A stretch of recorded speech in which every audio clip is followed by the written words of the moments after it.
Now in its 10th year, this is Gabnet. Talk like you've never heard it before.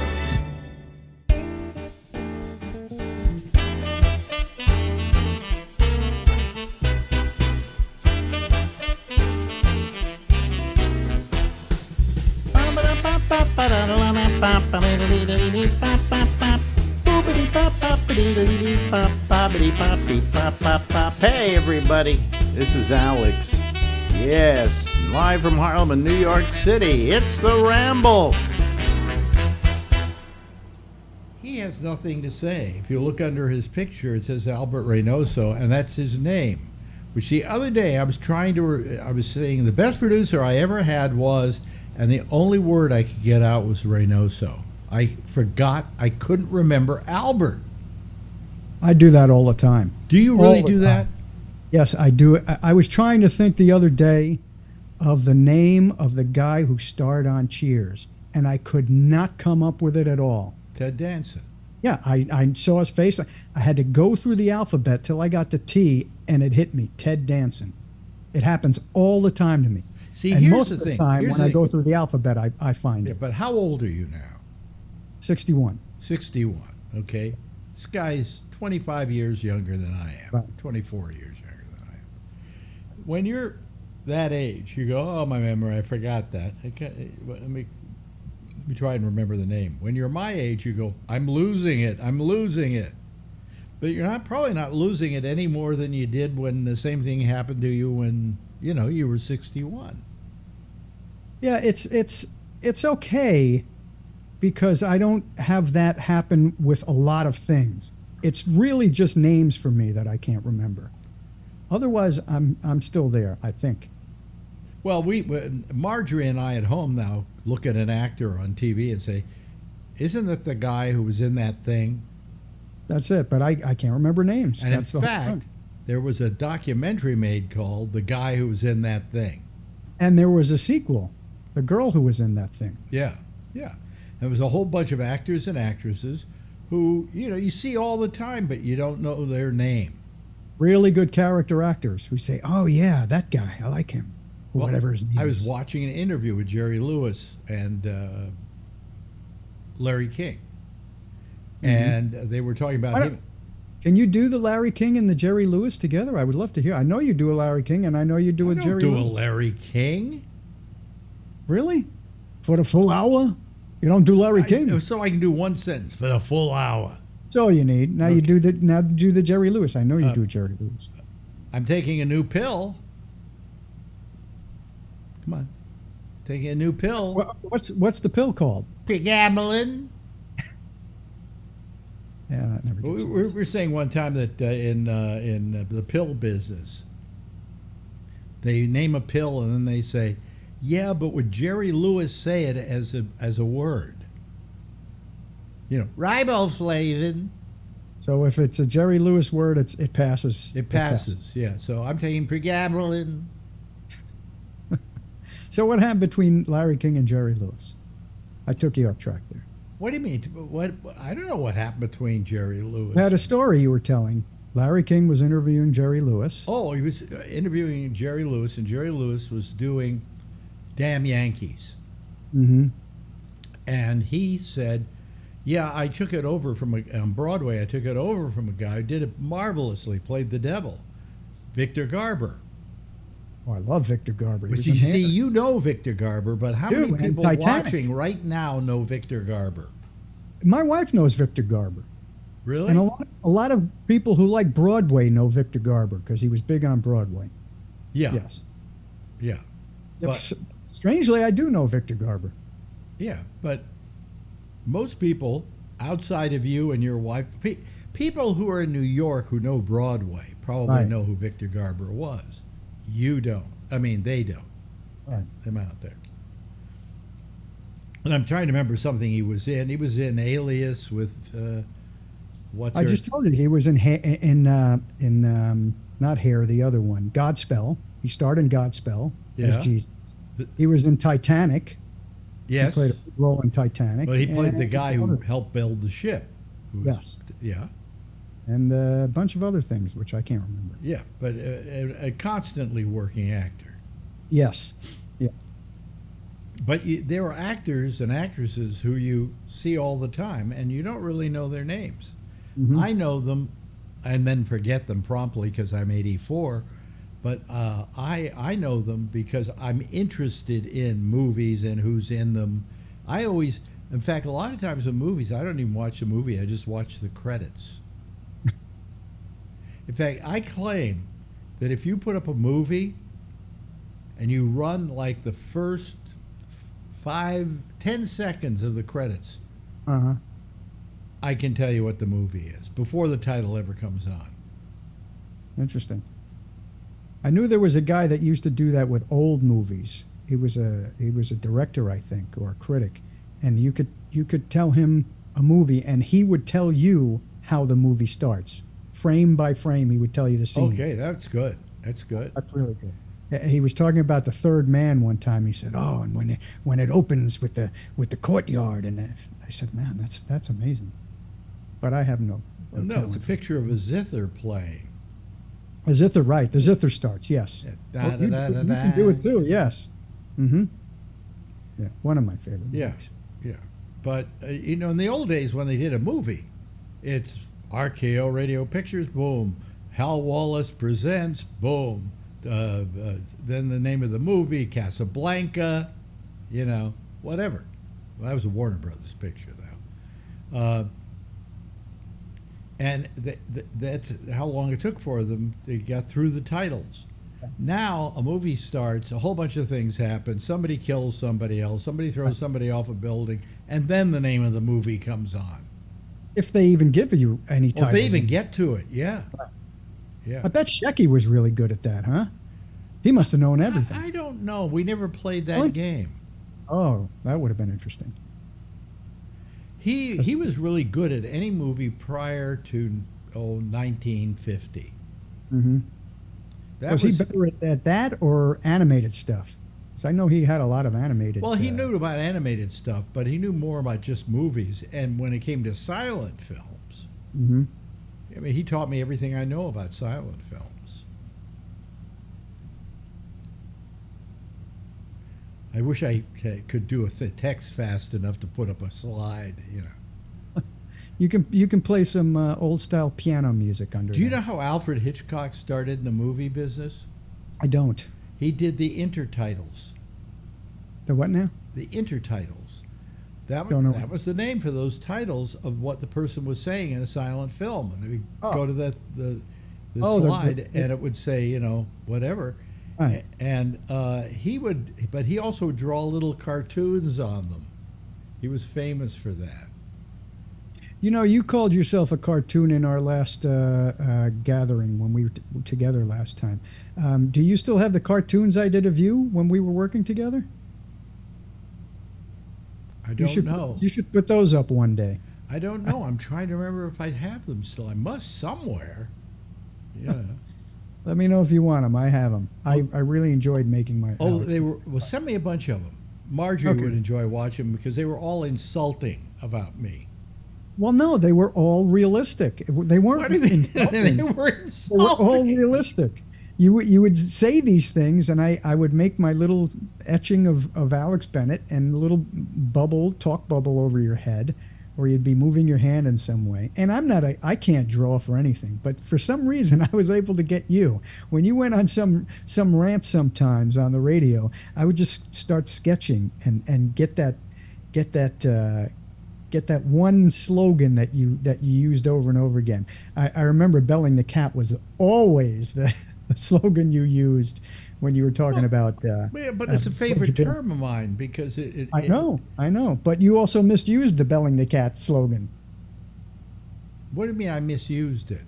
You didn't use it correctly. Well, it comes from an old story about a mouse who Right.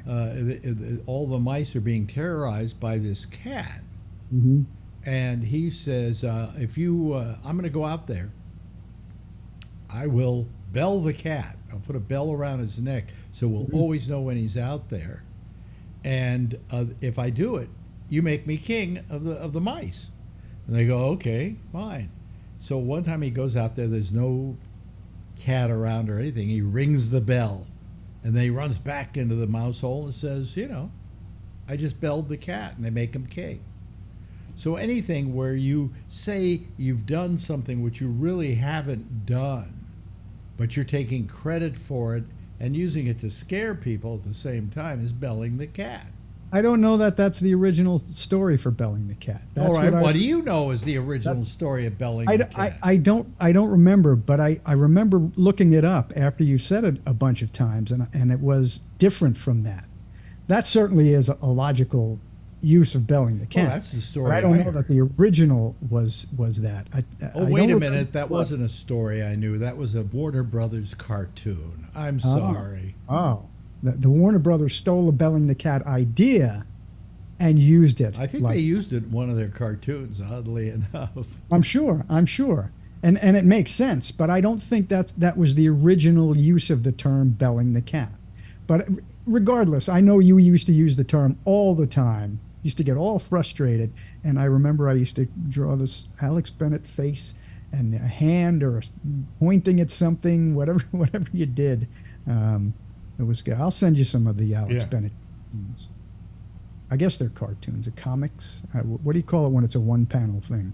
It's a one-panel cartoon. Is what they used to call them. Most cartoons had 4 panels. Some had 3, depending on who was doing it.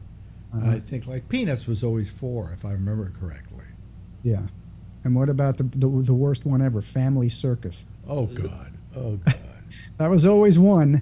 I can't tell you because I never looked at it. Okay. Horrible. Weren't they horrible? There was a guy. The first guy I ever knew that I liked as a cartoonist when I was a kid was a guy named. Oh, I can't remember Lynn Samuel's name earlier.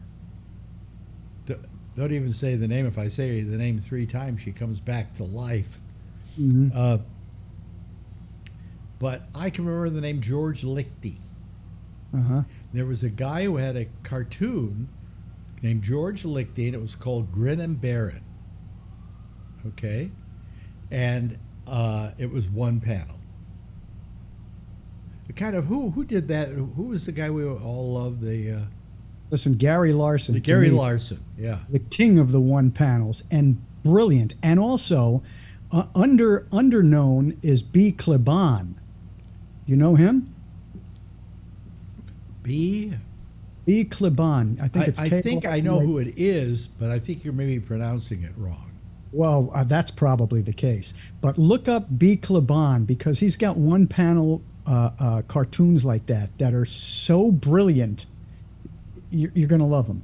Look it up when you get I often felt that the one panel cartoon was the ultimate comic strip. I agree. It's not really you can't call it a comic strip because it's not a strip. Oh, by the way, except if it appears in the New Yorker. Nothing funny about those. Sorry. You don't think so? I don't think so at all. I disagree with you. I know there's a selective process there. I disagree with you. There was except for the one in New York and California. There was a guy by the name of Virgil Parch. He called himself Vip. Okay? And he did cartoons for the New Yorker. And the best one I ever saw was it was 2 buffalo standing there. And one saying to the other, I think I just heard a discouraging word. Okay, that's all right. No, it's not Gary Larson funny. It's not B. Kleban funny. Gary Larson was very brainy, you know. Yeah. Very intellectual, you know. They weren't just stupid. And also the guy, I forgot what his name was. The guy that used to do the fold-in the Mad magazine on the back page. Yeah.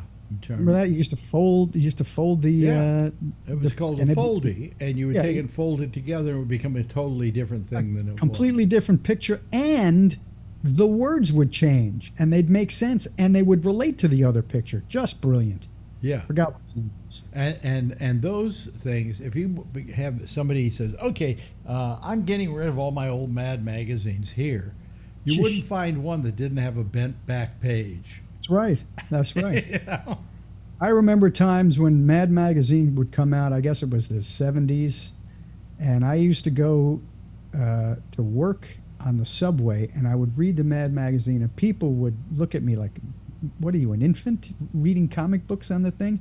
And they were so funny, and I would laugh out loud, and people would think I was nuts because it was so funny. Well, when I was younger, much younger than you, Okay, that young. yeah, I bought some of the first Mad comic books. Now, stupid me, I didn't save any of them. You know, if I had saved them and I had them right here today, they'd be worth tens of thousands of dollars, okay? But back then, they were just a comic book. Yep. And I wasn't that big into comic books. I think I read, I would read Donald Duck. I don't know why, you know. And that wasn't even Disney doing it. That was a guy by the name of, oh God, if Shecky were alive, I could call him and get the name. But Carl Barks, I think was his name, did all the Donald Duck comic books. And they were much better than any other Donald Duck stuff, even the cartoons.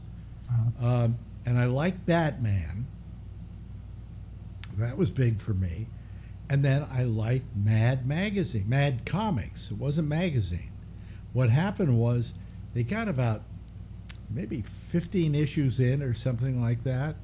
And there were a lot of pushback against comic books at the time, and they came out with the comics code and all that bullshit, and they didn't want to have to sign to it. So they figured what we'll do is we'll take it out of being a comic book, and they made Mad Magazine.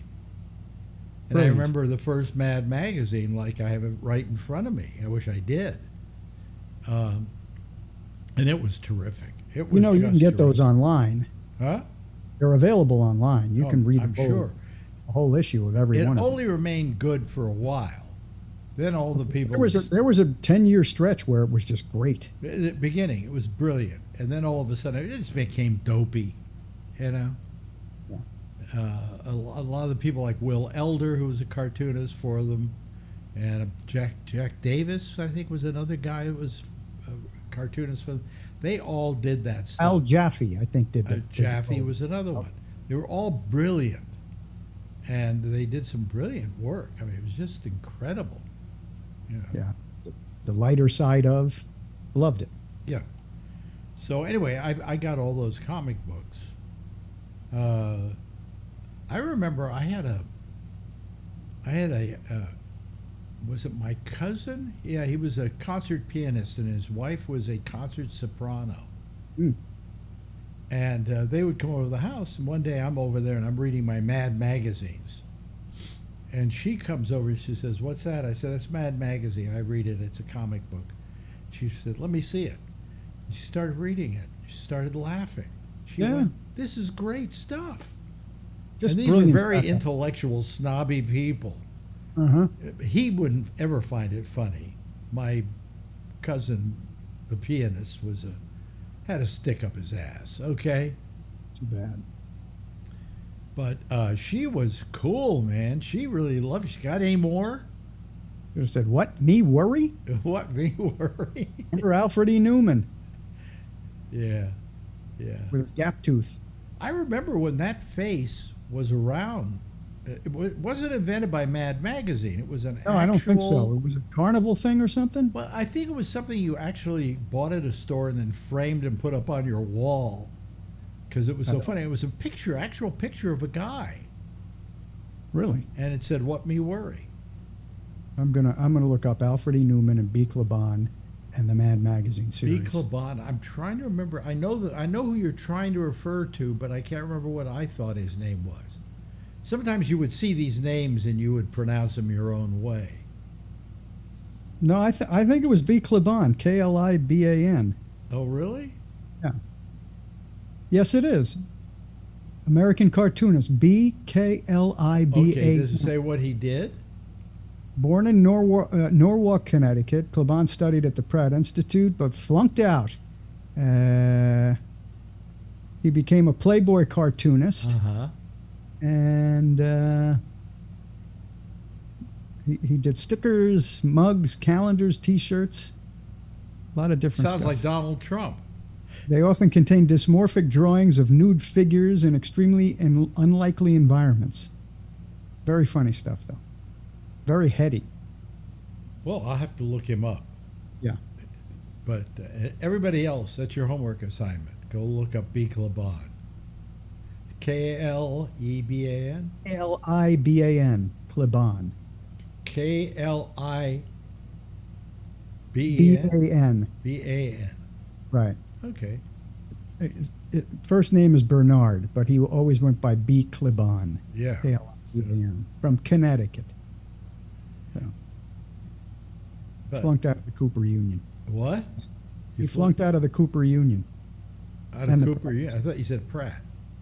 Pratt and Cooper Union. Oh, he got knocked out of two of the better schools in Yeah, the exactly. New York area. Exactly. And what did he do? He went on to make funny comics. Good for Hey, him. listen, I had a college professor when I was studying broadcasting for about a week and a half, Mhm. who, when it was parents' night at the college and my parents came by, was very happy to tell my parents, your son will never make it. What, in college or anywhere? No, in broadcasting. Oh, really? Huh. He was my broadcasting teacher. He By the later- time you were college age, you were already on the radio. Well, I was already on the radio, but I was going to college to learn it, see if I could learn more, Uh-huh. about it. Well, you taught them, didn't you? Well, I mean, after a while, I quit college because I thought, I'm doing it already. Yeah, right. I could teach them. Hmm. And Where's plus, your college what they professor were now? what they were teaching in those days, here, this will really get to you. What they were teaching is, well, this week we're going to do radio plays. Hmm. And I went, hey, don't do radio plays on radio anymore. What are we studying radio plays for? Well, I can't complain because I taught broadcasting at my alma mater, so, and all of that is absolutely useless information now. So, Well, it constantly evolves. It constantly yes. changes. But by that time, there were no radio plays on radio. Uh-huh. And I loved radio plays, but I knew that they didn't do them anymore. they don't even do them on the internet. No, Not what even happened is podcast at that plays. point, radio had to compete with television, so it completely morphed into something else. And basically, what it did, they wound up being radio stations that played records Or screamed at people. or screamed at people, but not that much back then. No, not that. Talk much. shows were different back then. Well, records was easy. It was cheap and it was Records easy. were easy, and you're using somebody else's talent. Mm-hmm. And if you select the right bunch of other people's talent, you'll have a radio station that has higher ratings than the other guy. Well, not anymore. But anyway, so when that happened, but my teacher, by the way, I can show you my teacher if you want to. Go watch Woody Allen's "Take the Money and Run." Oh, I love that movie. It was the first Woody Allen movie that wasn't like found footage, like What's Up, Yeah. Tiger Lily. Yeah, Okay. yeah. And his name was Henry Leff, and he played Woody Allen's father. He wears they try to disguise himself, so he wears a nose with eyeglasses, like Because that. he didn't want to be known as. Yeah, and that's how far he went. Well, that's something. Something, but I don't think you could say he was more successful than I was. Probably not. And when I went back to work in San Francisco, one day I went on the air and told the exact story I'm telling you now. And I said, I want to tell you that the name of that teacher was Henry Leff. And Henry, if you're listening, eat your words. Because here I was on San Francisco radio, morning show, whole thing, the whole Never deal. amount to anything. Huh? He'll never amount to anything in his business. That's what he told my parents. You should find another line of work. He'll never succeed in radio. I had a teacher do the same thing in high school. Told my parents that. I'll bet you if you talk to anybody who's really popular and good, whether in radio or movies or whatever, they will be able to tell you almost an identical story like that. Probably. Some teacher Probably. who said they sucked. And that was the impetus for them to become what they became, to become successful. What was that really a fuel for you? It didn't hurt, and I remembered it enough that I mentioned it on San Francisco radio. Said I Did your went to San parents bring it Francisco up City when- College. What? Were you with your parents when he said this to them? Yeah.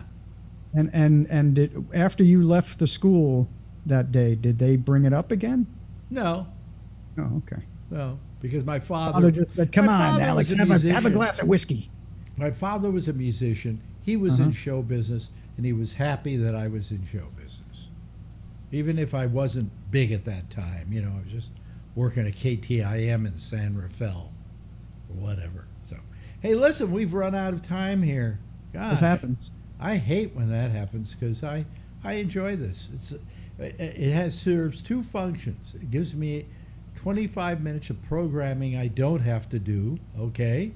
That's my And- function in life. And it gives me 25 minutes I can spend with you That I like. that I don't normally spend.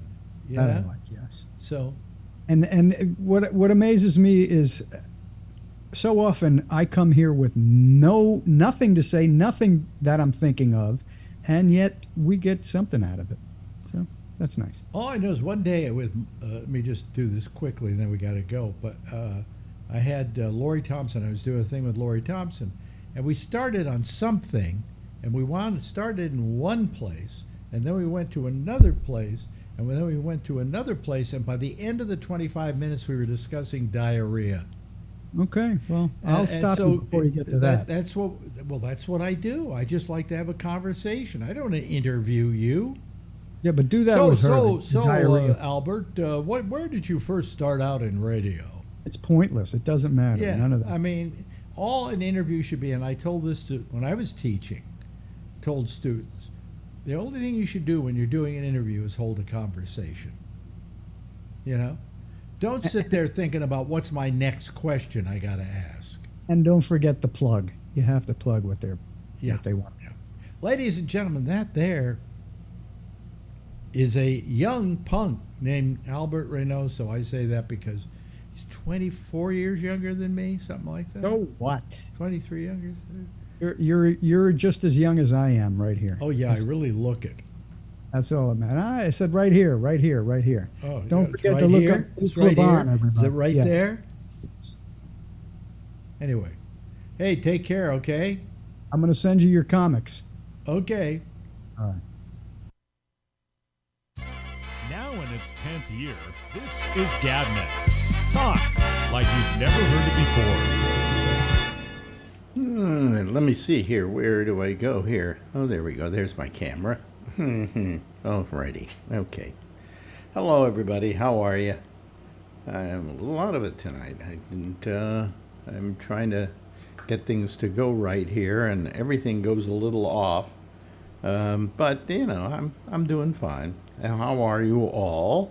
I think it's time to bring in our people from the citizen panel. There are only 3 of them, but they're 3 very good ones. Okay, so let me go admit all. And we will see here who we have. And there they are, folks. There is Charlie Wallace, and there's Kevin, and there's Josh Wheeler, and there is me, and then there's Jeff Stein will be joining us here in a moment. Yes, there he is. Okay. And we're all here, and we're all assembled. I guess it would be foolish of me to ask how many of you watched the debate tonight.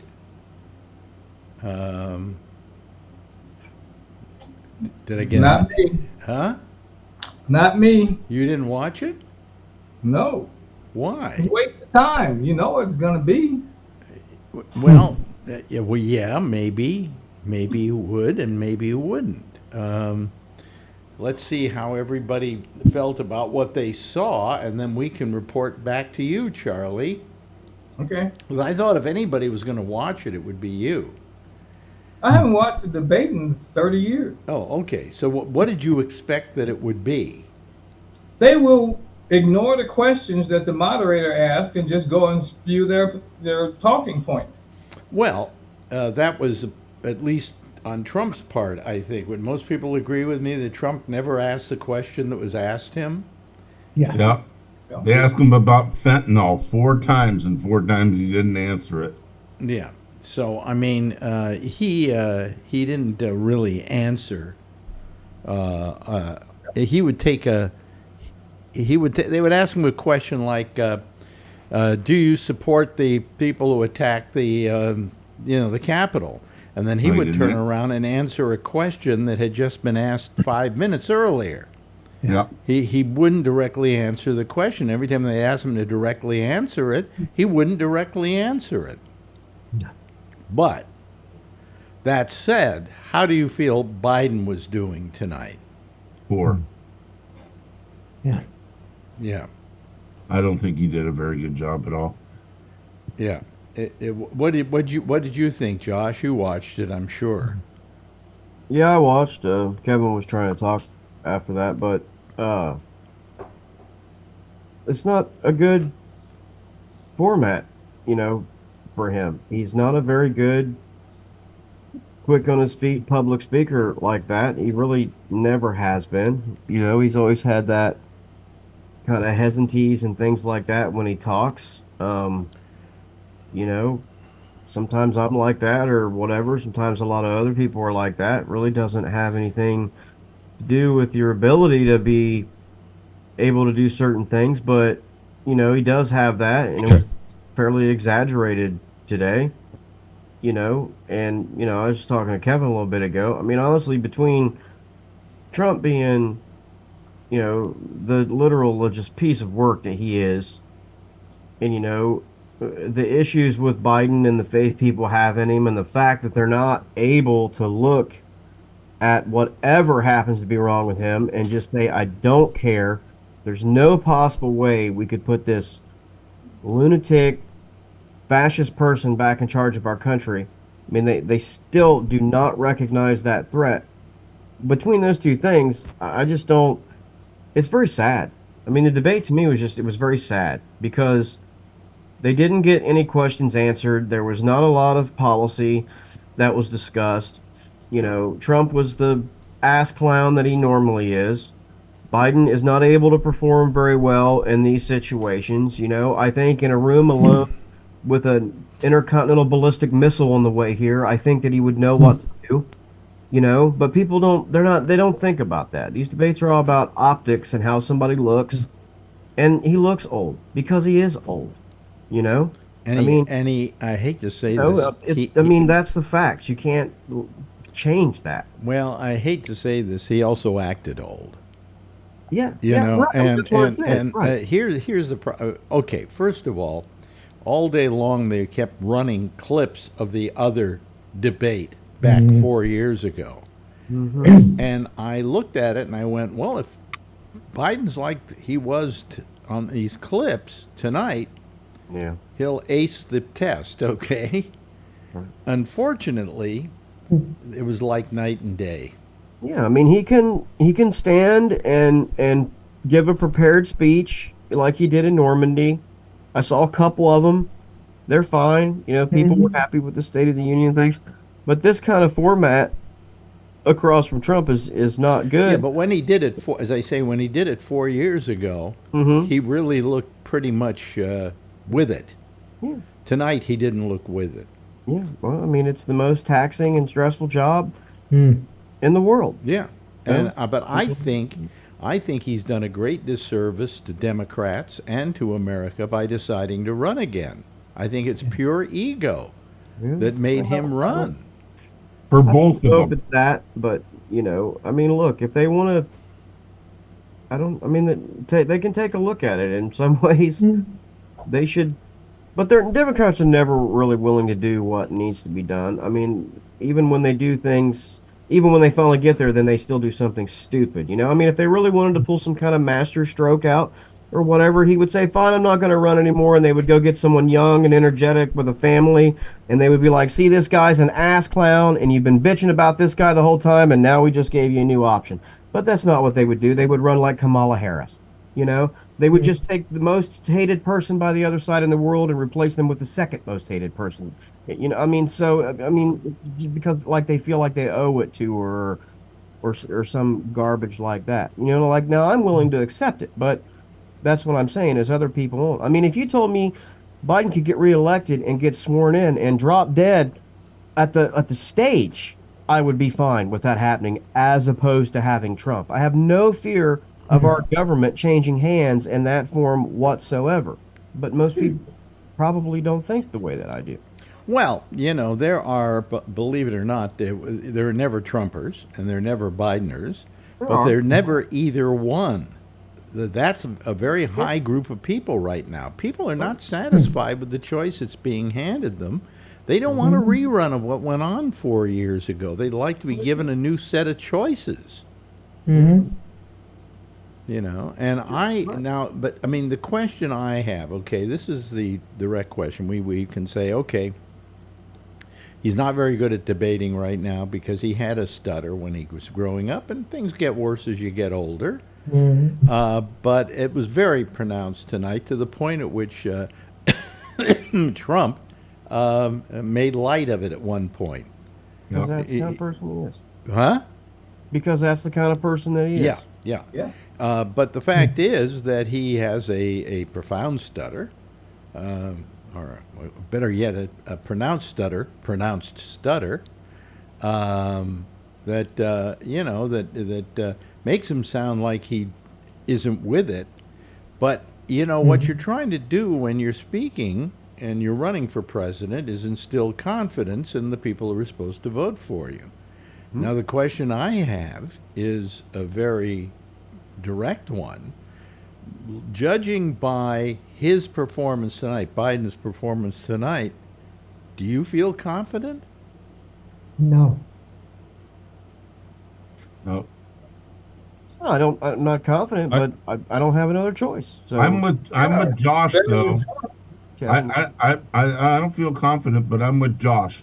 I would be okay with him being sworn in, and then after he's sworn in, if he dropped dead, I mean, God forbid that doesn't happen, but I would rather have that than Trump any day.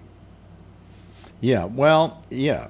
But, I mean, forget about Trump, okay? We know we don't like him, and we know what he presents. Yep. But do you feel confident in Joe Biden? I don't think he's got it right now. I mean, and look, we got a guy here, Jeff, okay? And I was going to ask Jeff this, because Jeff has gone through a situation in which his mental capabilities have been challenged, okay? He had a stroke. And occasionally, if you listen closely, you can see it creep up, the effects of it. Do you think that maybe somewhere along the line, Joe Biden's had a stroke?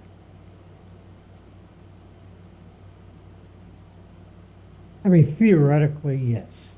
But pragmatically, who knows?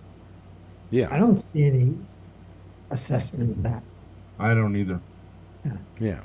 Well, I see assessment of somebody that's getting older. Well, see, I know what it's like not to be able to get your words together and to say stuff because I do it all the time now.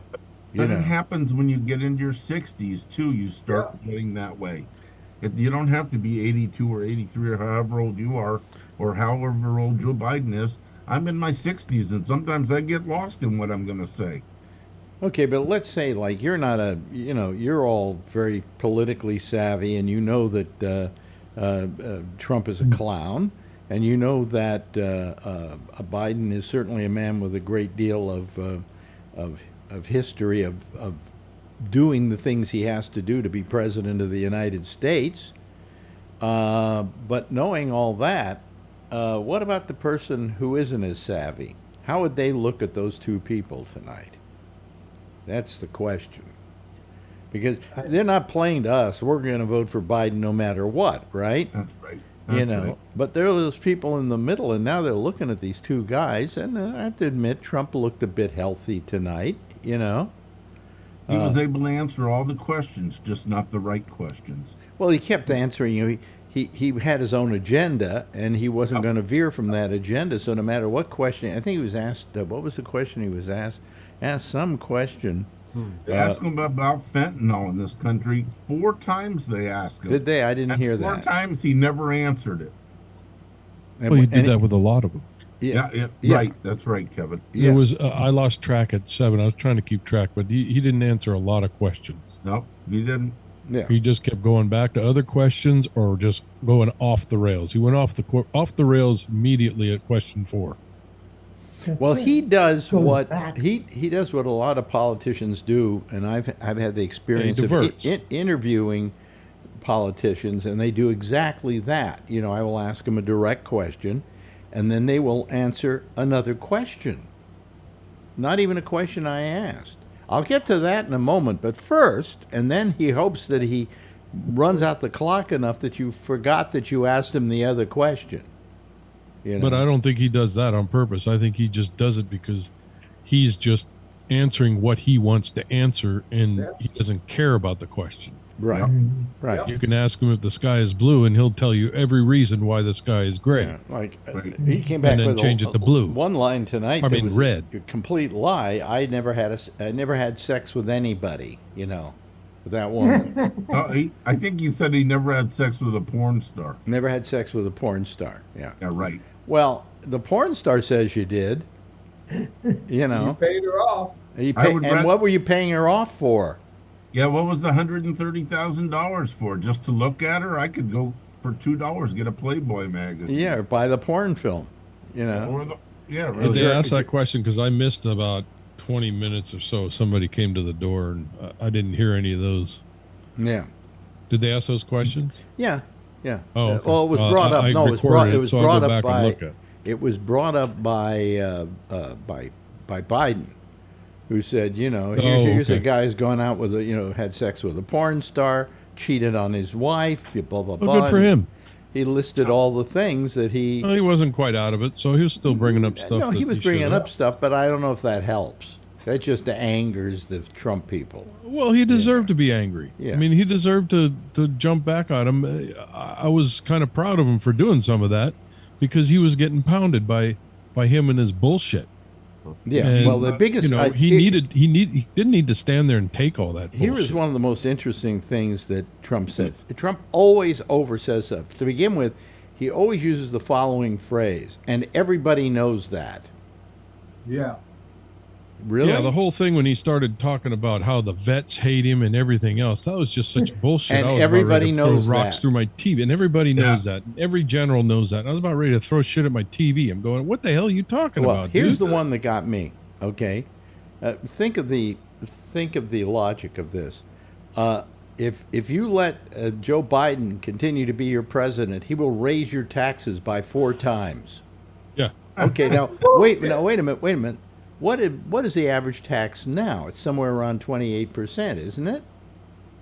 So if he does it Not 4 more. times, he's going to be able to raise it beyond 100%. Yeah. I mean, all right, I think he means in 4 different ways because then he kind of explains some of the ways. But Right.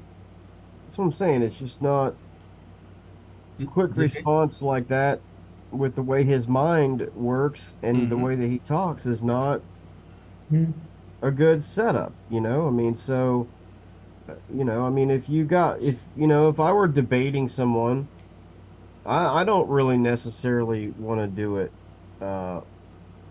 in that format, live like that, you know? I am a writer. I personally would much rather you ask me anything and give me 10 minutes and I'll write something down to you that's great. Yeah. No, but if I had to answer it in person, you know, by speaking, I even think I'm a little clueless sometimes or whatever, because I don't write. I don't, you know, but when I write, I can be like, how do I want to say that? That's not it. That's not it. That's not, I mean, you can't do that when you talk. I mean, You if can only you're trying speak to once. You impersonation- can, you can fix what you write. Yeah. You know, the writing, it's a good idea, actually. That's a great suggestion because I think if I was on stage there. What do you mean? All people running for president have to fill out essays? Yeah, why not? Yeah. But I think if I was on stage and Trump had said something nasty about my family, I wouldn't look too good because I'd be on top of him beating the fuck out of him. I was You know? waiting for that one. Yeah, Yeah. I would. Well, yeah, I was.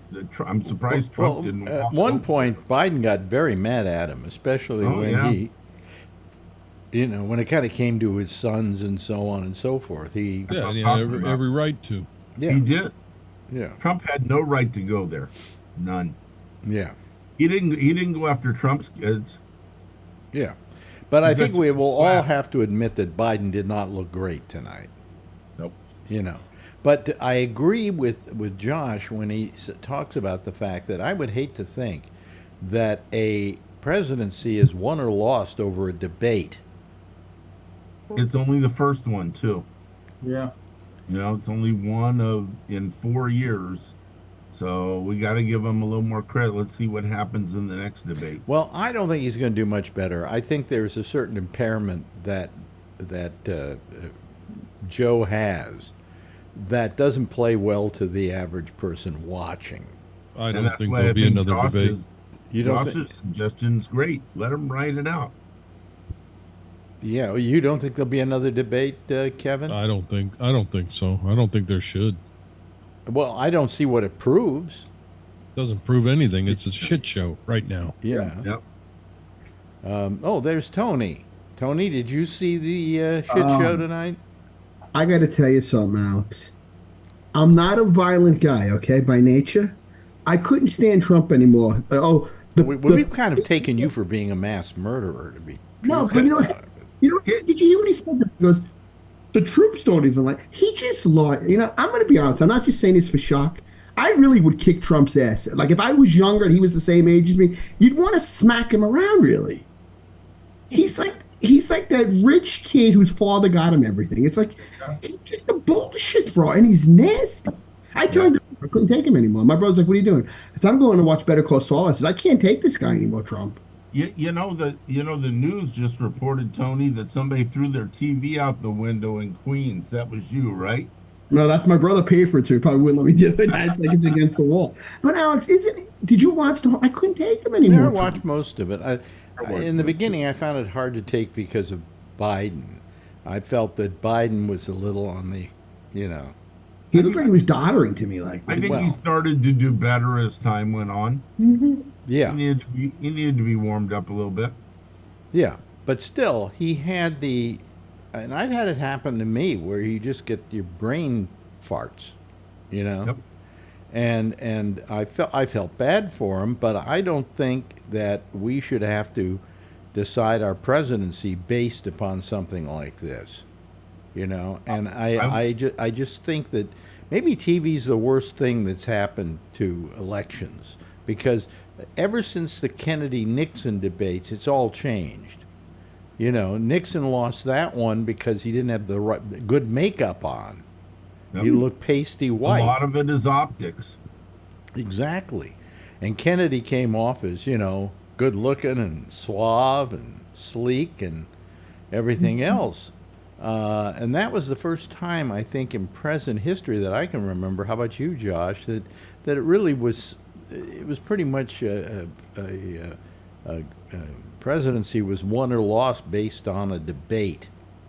Although I don't think we were doing much of them before that. I think early on like that, they probably carried a lot more weight because people had never really had that as part of their menu of things they could use to evaluate people, Yeah. to that. And then when they came along, I think that it was a new thing, and people probably said, "Oh, this is great." Now we can see them here, and they got to answer these questions and everything. So I think it was pretty heavy there. I think that it's faded a lot, if for no other reason that we've also just gotten to the point where people just are going to vote for who they're going to vote for, and you really can't change anyone's mind anymore. It doesn't seem like we have much open-mindedness about candidates and things like that. I mean, it's really gotten so bad that Republican Party politics or anybody, I mean, they literally, you could pretty much put anyone as the nominee of their party. It doesn't matter if they hated him yesterday or what they've done. I mean, a paroled mass murderer could be their nominee, and they'd be finding ways to say, well, I mean, he was just going through a tough time, and and all that, but he's learned a lot from it, and then they would just go on. Mhm. So you can't even really change anyone's mind anymore. So I don't think they matter as much, as they would have in, like 1960 or 64, 68, whatever, because television it's obviously not new anymore. And now you have the social media and YouTube and all that constant stuff. I mean, you can get information on presidential candidates, any second of the day or night, right? I mean, from your computer or from anywhere. So I don't think it's as important now as it was then, other than when you have things like tonight where it's just so bad all the way around that nobody's happy with any of it. Yeah. I mean, to me more than anything, Biden, whatever, this is a bad day for America. Yeah. Like, period. I'm just sad because it's a shit day for the United States of America that in the last couple of years, this Trump clown show horse shit has allowed our politics to recede so far out to sea that I don't, no, we can't see the shore anymore. I mean, it's so bad that we have to sit through a debate like that and listen to this garbage from everybody instead of having two people running for president telling us what they think. I mean, we got somebody who's too old and somebody who's, a clown and a fascist. And I mean, I just don't get it. And I don't understand how people can't see it, I mean, I told these guys the other night that it's so bad, and you know it, because, Hitler didn't sneak in the back door in Germany, okay? He didn't have to. You know what? Because they opened the front door and they let him walk right in. I mean, and I just look around and I see so many people accepting things that are ridiculous from someone like Trump, because they've done this great job at tearing down someone like Biden, who's been a good public servant his whole life. Even at the fact that he's old now, that doesn't change everything that he's ever done and been able to do, but they convince people of it, and they get people hating each other. And this debate didn't do anything to fix any of those problems, right? It just made every single one of them worse. So what service did it do our country tonight? It did nothing. I think you're right. I think you're right. It made everything worse. Yep. I mean, I don't see anything at all tonight that was fixed. And like I said, so maybe they should get together in the Democratic Party and just, like I said, just pull the master stroke. And they should just say, you know what, here's what we're going to do. We're going to do something crazy, and we're going to offer an alternative, and we're going to tear Trump down over it and put things back together. And they could go find themselves a nice, moderate Democrat and go from there, But like I said, they're so stupid that they won't do it. I mean, they would go find someone that is an easy target. I mean, somebody, just that's like, not gonna help. well, we've accused the Republican Party of putting up with Trump and standing up for Trump and making excuses for Trump. But I think at the same time, the Democrats are just as guilty for not sitting Joe Biden down and going, Joe, you're not running. Period. You're not running, has Joe. The right to run, but I cannot disagree with you that they have the right to also say, you're allowed to do what you want to do. We're allowed to do what we want to do. Yeah. And here's what we're going to do. Yeah. Make your decision from there. I mean, I mean, I can't argue with that. I think if Biden stepped aside, probably the most likely Democrat that would win would be Gavin Newsom. Oh, I think Gavin Newsom would win because, what's his name? The guy, the mouth from the South. I'm trying to remember his name now. Was, huh? Marco Rubio, DeSantis? No. No. I'm talking about the guy who was Clinton's press secretary.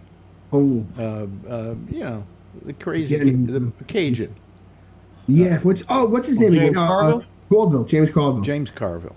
Yes. James Carville said in an interview with somebody, I can't remember who, that anybody who was in his 50s that ran against Donald Trump could win without breathing heavy. I mean, he's dead on usually most of the time, Carville. Too. No, but the point is, he's right.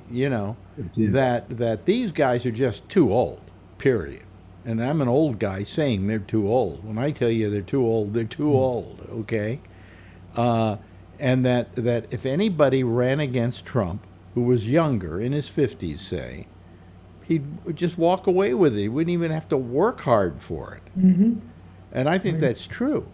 I think if Newsom ran, he would probably walk away in an instant with the presidency. Got good optics.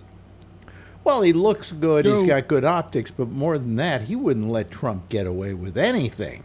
No, he just spouts to spout, like talking when he talks to the media and everything. Yeah, I think he would have made a great candidate. But woulda, coulda, shoulda. We're stuck with the girl we brought to the dance. I think a lot of people are afraid also that Biden's going to die in office if he gets elected, and nobody wants Kamala Harris. Well, that's the other mistake they've made. They should have never. They should have never brought Kamala Harris back in, because people are saying, "Well, what if he dies?" Ooh, Kamala Harris? Oh, yeah, no. Kamala Harris is not terrible, but she ain't no great shakes either. It was a train wreck in when she was DA in San Francisco. She was a train wreck as the top law officer in California, and then he picked her, and it's scary. Yeah, but anyway, the fact is that if you pick somebody like Gavin Newsom, everybody would have felt very calm and collected with that idea. Yeah, they would have been okay if he got sick off a bit. Hey, we're fine. We're in good hands. Yeah, yeah. I mean, and you know what's funny, Alex, and even to Josh and you guys, how America, I actually think, I mean, this is no secret. It's like they want the fascists in the White House. That's your United States. This is the United States that came out of the woodwork. They exist, and they're saying, "Hey, listen, we never really left. We just hid for a while, but we're still here, and we still don't like certain values." And Trump knows that, and that's why nothing shocks me anymore. I mean, I can't even believe that he's up there running for president after January 6th. Well, there's always been a fascist element in this country. I think Josh can probably go back in history and. I saw what was it on YouTube today? A documentary on a rally that was held at Madison Square Garden here in New York in the late 1930s, maybe early 1940s. Oh, for Hitler, right? Not for Hitler. It was a fascist movement. It was basically a fascist movement. It looked just like they weren't wearing swastikas. Right. But when was that, Josh? Do you know what I'm talking about? No, I don't know the date. It might have been after the war, actually. But these guys, they drew quite a crowd. Yeah, that's scary to think about. Like they exist. They just don't. He gave them approval to come out. Really. Well, what he's done is he's given those elements in this country a sense of permission. Yeah. 40 years ago or 30 years ago, David got elected to office.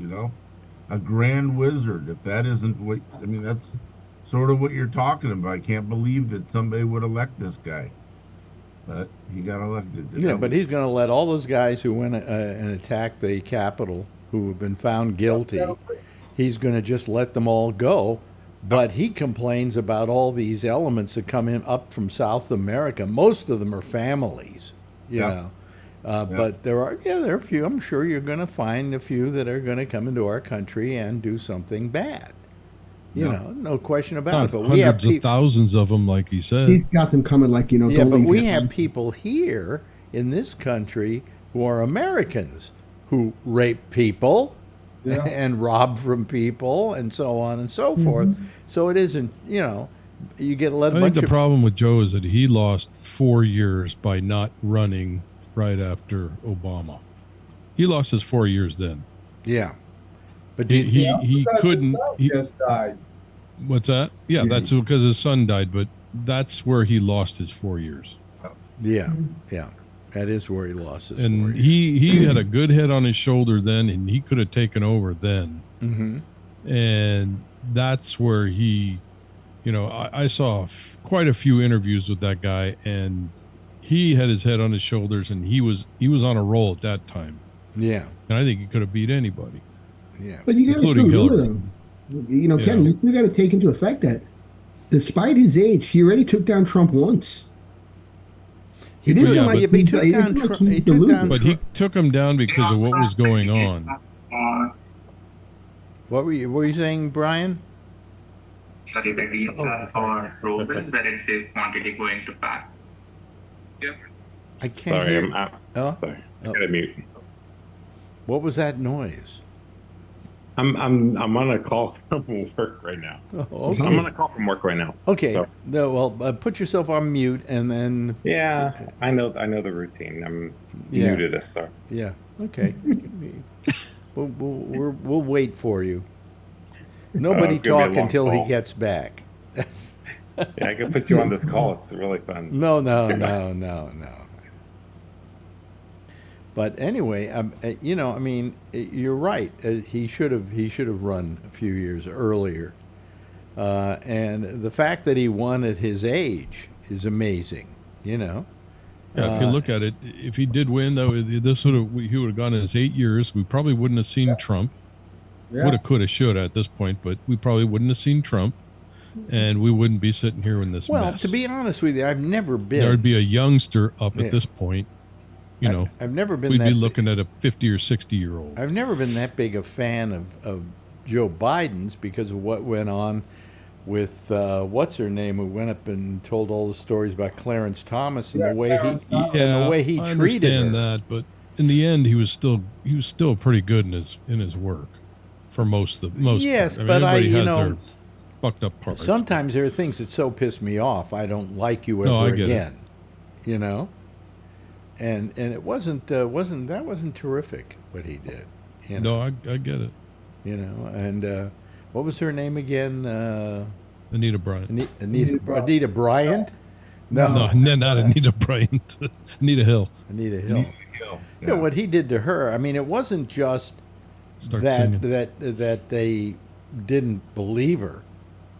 That would be bad enough, but they vilified her, and he was one of the ones vilifying her, and I'm supposed to come back and like that,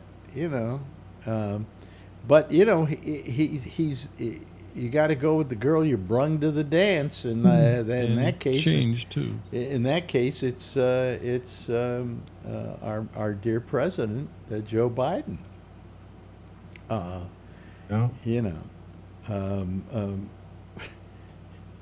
And it was also funny. I mean, when they bring him, listen. The one thing that Trump cannot argue is that he's a convicted felon. Yeah, that he is. But he goes, "No, I'm not. I wasn't guilty." Well, that's what every criminal says. Saw it a different way, huh? The jury saw it a different way.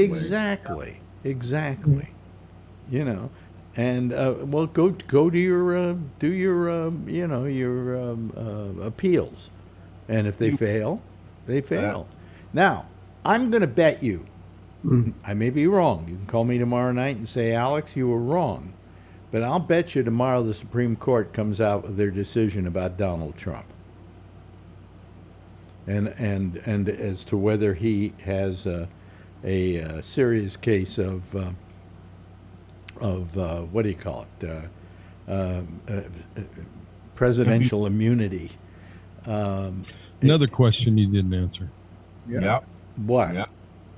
He did not answer the question about your opponent is standing right next to you, and you said that you could be able to take him out if you wanted to. What do you feel about that? And he just went on about, I think he went into the Hamas thing. See? That's how you answer a question. You divert the question. He basically was saying, would you take out Biden? Yeah. Wow. And he's standing right there. I didn't hear that part of it, but that might have been when I left and came in here because I had to get ready, It would be more likely that if he believes in presidential immunity, then Biden could take him out because he's the one that's president. Yeah, he's right there. Well, if Biden were the kind of corrupt president he says he was, Biden could just, give Hunter Biden a reprieve. Take him out with his laptop. Although, is that a federal offense against Hunter Biden? I think it is. If it's not a federal situation, you can't give out,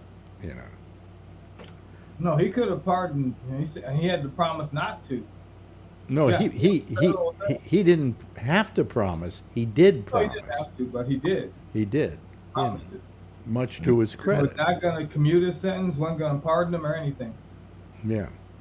Right. So,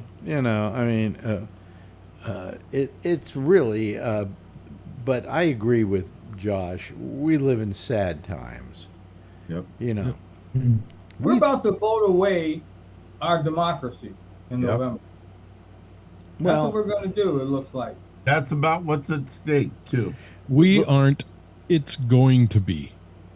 what do you mean it's going to be? I mean, we as a Well, country, there's certain people that are going to try and vote that away. Yes, you're right. Well, the But latest I thing, don't consider us, I don't consider we are going to vote it away. There's certain people out there that are going to try and do that. Yes. well, the latest thing that happened today was that in Oklahoma, the superintendent of schools said that he is going to make it the law that you have to teach the Ten Commandments and Louisiana. No. This wasn't Louisiana. This was Oklahoma. Homa. That he was going to make sure that everybody had to learn the Ten Commandments and they were going to teach religion in schools. Yeah, we talked about that earlier, and I said to Josh, this is the exact opposite of what they're doing. They're saying government would is here it is. Does it work? we're in the Against the First Constitution. Amendment. The government is forcing you with religion in schools, yet they don't want the government in their life, right? Talk it through your ass. They Both want baby sides. Jesus. It's got to be against. I went to a private school for 8 years. Really? I was brainwashed in Catholic, and then I went to a public school. But they talk nothing about the Ten Commandments in public school. Yeah, New York schools, Alex. I never went to Catholic school. I went public my whole thing. We never So had church and state needs to be separated. Hey, I went Continue to be Trump- Shut up for the separated. holy days. Should have nothing to do with it. I'm an atheist. And they're forcing that down there, and Well, What the all hell? of a sudden they're getting this idea. This is a Christian nation. I don't know where they. I'm sorry. It's not. Yep. I don't see how they're going to get away with it. Probably more Muslim. It's not the separation of church and state in the First Amendment. Well, you've got a Supreme Court, Yeah, well, that it could happen. Obviously, I don't think any Supreme Court could logically say that you have to have the Ten Commandments in every classroom in your state, and yet you don't know with this Supreme Court. yep. I think Josh last night was saying that a couple of them that we don't like Gorsuch, probably would not vote for being able to have the Ten Commandments in school. Weren't you saying that last night, Josh, that you felt that they were a little more principled than we believe? Yeah, I think, yeah. I don't think they would have the Chief Justice on that, I can't see him voting for that. The leaked audio from this Supreme Court Historical Society meeting basically backs that up, where they were talking to the Chief Justice, trying to goad him into saying we were a Christian nation and all that, and he basically said, I don't know, I think a lot of people would say otherwise. I have a lot of friends who are Muslim or Jews or whatever, and I think they would say I belong here, whatever he said in his exact words, but he was shaking his head at that. I don't think that he would support that. Gorsuch, I don't think so. I can't see from their demeanor and their judicial philosophy where I could see them thinking that the government has that right, or has that duty to do that enumerated to them. Because they're pretty big on, you know, what powers were enumerated to the government. You know, were they specifically given the power to be able to do this? You know, and if you think they're conservative, you know, that's okay. But, you know, like I told these guys earlier, and like I said, I write things out, you know, much better. So is quickly, you know, what I wrote to them on this issue is that issue is not conservative. Okay, capital, not conservative. Okay, just like banning someone from wearing a mask is not conservative. Okay, if the government has no right to mandate a mask, which I would support, then it has no right to ban one. In other words, okay, the government has no purview whatsoever over masks, or insert your other issue. That is conservatism, okay? Now, the key to it is, though, that is conservatism. And it's a type of conservatism that I sometimes would agree with, even support, even though I was never a member of conservatism's former party. Yes, former, okay? What we see now is not conservatism. The government has no right in these things. To say otherwise is anti-conservative, all right? The kicker, though, is to say otherwise and then threaten with violence or punishment those who do not agree or who do not follow is fascism. That's correct that we've crossed into today. Correct. That's the difference. Are you reading something from something you wrote? That I wrote that earlier today in a Facebook chat. To Yeah. Okay. All right. I just noticed you were looking down and then you were looking back up, and yeah, I read what I wrote to them earlier when someone brought up the picture. I sent a picture of the headline in the Washington Post that said that the superintendent of Oklahoma's schools said somewhere, I don't remember now, that they were going to teach religion, that they need to or had a duty to or need to start or whatever teaching religion. And wasn't it Louisiana too? Was it Louisiana as well? Started it, yeah. Well, yeah, because I saw an interview with the governor down there, or maybe one of the school superintendents, and they were just, it's happening. Well, and it's Louisiana was where they originally were doing the thing with the Ten Commandments, but then this thing came. The law that you had to have it in every school system. Right. Okay. Yeah, Louisiana passed their law that said you had to take the Ten Commandments and put them in a picture frame and hang them up on the wall. Okay, yeah, okay, that's what I was talking about too. But then Oklahoma's superintendent said, well, yeah, I agree, but that doesn't go far enough. Not only do we need to hang the Ten Commandments up on the wall, we need to work them into our curriculum. Gotcha, okay. You know, which is, that's again, you know what I said. I thought it was the same thing, only I guess I didn't pick up the Oklahoma part, I guess. And you know what I've said was, number one, that's not conservatism. Okay, it's just not. No. But setting aside that argument, the problem is what we've done is we've crossed the line where we're no longer arguing over these things or debating these things as a matter of policy of conservatism or liberalism or progressivism or whatever ism you want to call it. We've crossed the line where it's come to the point of, well, no, that's what we ought to do. And you folks who don't like it, you know, if we win, we're going to have you locked up. No, but we're going to come back and there's going to be punishment for that. In these two cases, Louisiana and Oklahoma, they're saying, no, this is what we're going to do. They're not saying this is something we should discuss. It's not open for discussion. You know? And those who do not go along with it will suffer the consequences of not going along with it. Yeah. That is what conservatives for years have decried as fascist or as tyranny. You know, I mean, okay, that is tyranny. Okay, tyranny is when the king says, no, this is what you will do. And if you do not, you will suffer the consequences of it. Which, by the way, the consequences of it aren't, you know, you can't live in a certain place or, you know, have a off with your head thing or whatever. No, the consequences of it are severe. They are death or severe loss of economic standing, you know, of what many people saw as rights. That's tyranny, you know. I mean, we get a step closer to it every day, and we got a step closer to it tonight, as far as I'm concerned. Matter of fact, we took at least 2 steps closer to it tonight. Did you see it tonight, Brian? Yes, I did. And what was your takeaway?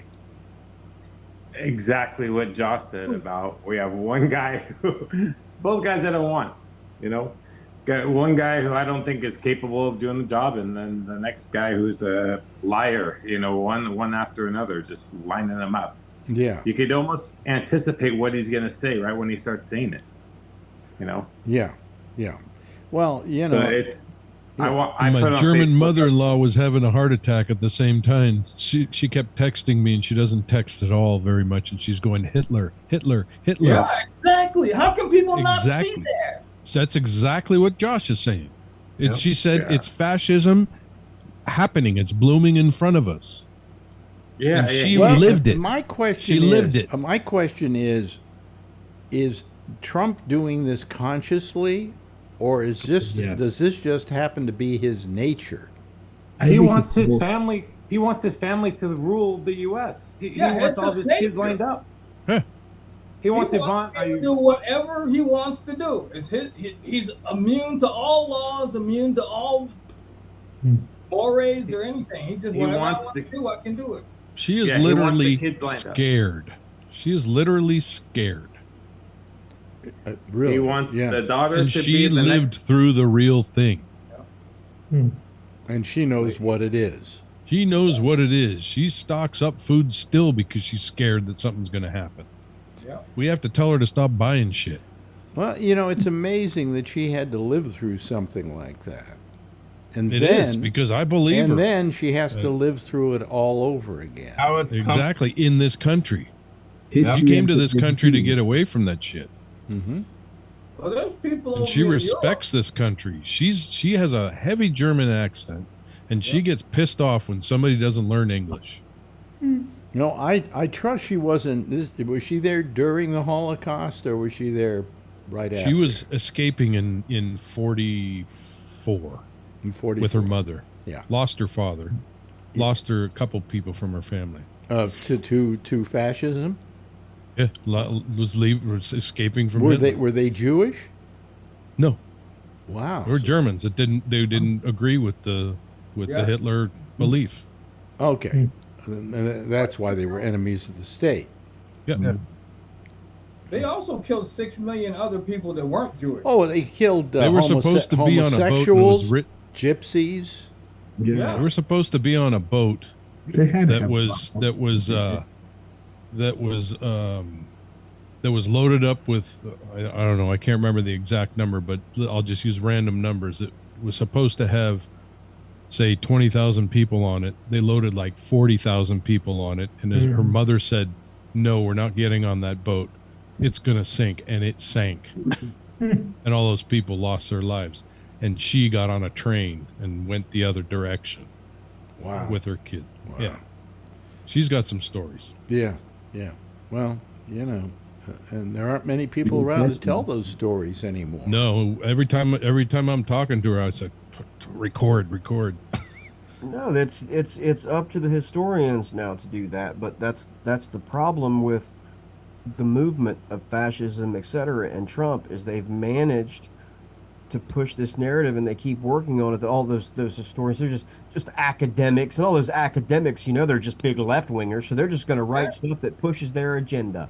Yeah. Even though that's a total load of horse shit coming from someone who works and lives in the field, it's nonsense. But that doesn't mean that he hasn't been able to convince people of it, and not just him, others. The right has been saying that garbage for years, So that's what's scary about that is, but that's what tyrannical people do. That's what fascists do. Like I said, they're not here yet. They take a step. They gotta do their groundwork before they can do this, and they're doing it.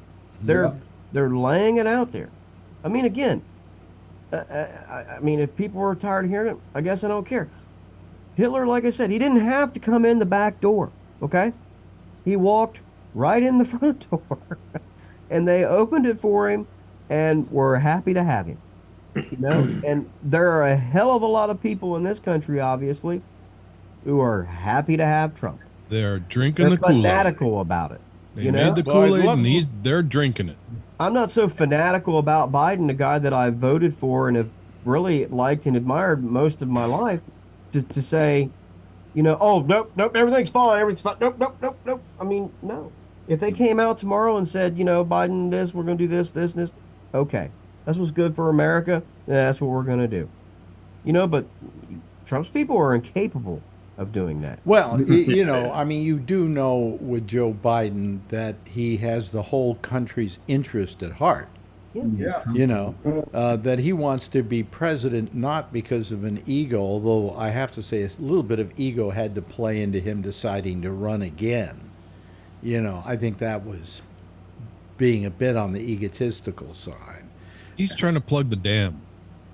He's trying to plug the dam, but there are a lot of other people who could plug it and probably, I mean, you get a guy like Newsom and he would boot Sure. Trump to the curb. Just, you know. Yeah. And in a debate, and if you had Newsom there, he would have ripped him up. Does Trump? Yeah. I mean, if that's what's best for our country, then I'll support it. You know who also you see Mel Brooks on that Gene Wilder special. My God, he's like what, 99 or something like that. That guy's got his wits. So you look at him compared to Biden. It's like, I'll vote for Mel over either one of those. I would never vote for Trump. Alex, can I ask you a question with going back to what Josh said? No, not at all. No, go ahead. Go ahead. You know why, Alex? Is Trump, this may be far, is Trump the vessel that the Republican Party needs to sell it, though? I mean, because he knows he's going after that fringe group.